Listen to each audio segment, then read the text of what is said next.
शिव पुराण सती खंड तृतीय अध्याय। खंड 3 सती का शिव को पति रूप में स्वीकार करना। कथा। समय बीतता गया, पर सती के हृदय में जो भाव जन्म ले चुका था वह समय का मोहताज नहीं था। बाल्यावस्था से युवावस्था तक सती का मन किसी एक ही दिशा में स्थिर होता गया। वह दिशा थी शिव। सती ने शिव को कभी देखा नहीं था, कभी उनसे बोली नहीं थी, फिर भी उसका हृदय जानता था, यही हैं, यही मेरे स्वामी हैं। अदृश्य स्मृति का जागरण। जब सती ध्यान में बैठती तो उसकी चेतना हिमालय की ओर खिंच जाती। वह एक ऐसे योगी को अनुभव करती जो मौन था पर भीतर से पूर्ण था, जो संसार में था पर संसार का नहीं था।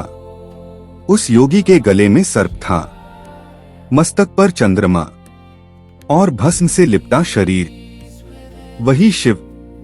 यह कोई कल्पना नहीं थी, यह आत्मा की स्मृति थी, क्योंकि सती कोई साधारण कन्या नहीं थी, वह स्वयं आदि शक्ति थी। सती का संकल्प।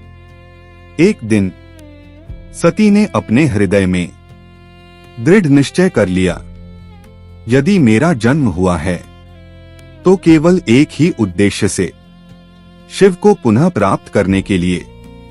उसने मन, वचन और कर्म से शिव को ही अपना पति स्वीकार कर लिया।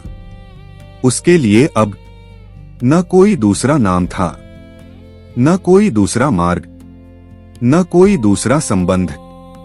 दक्ष का विरोध, पर यह निर्णय दक्ष प्रजापति को स्वीकार्य नहीं था। दक्ष के लिए शिव अयोग्य थे। न राजसी वैभव, न गृहस्थ जीवन, न सामाजिक मर्यादा। क्रोध में दक्ष ने कहा, एक योगी जो श्मशान में रहता है वह मेरी पुत्री का पति नहीं हो सकता। पर सती का उत्तर शांत था पर अडिग। पिताश्री, शिव योगी नहीं, वे सत्य हैं। तपस्या का मार्ग। पिता की असहमति के बाद भी सती डगमगाई नहीं। उसने तपस्या का मार्ग चुना। वन, पर्वत, एकांत, जहां भी वह गई वहां केवल एक नाम जपा, शिव।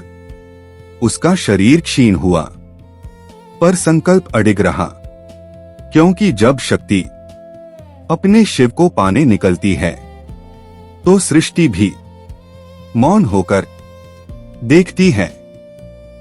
संकेत। आगे की कथा। सती की तपस्या शिव तक पहुंच चुकी थी और शीघ्र ही वह क्षण आने वाला था जब शिव अपनी शक्ति को स्वीकार करेंगे। पर उससे पहले एक और परीक्षा शेष थी, शिव की मौन परीक्षा, सती की पूर्ण आहुति।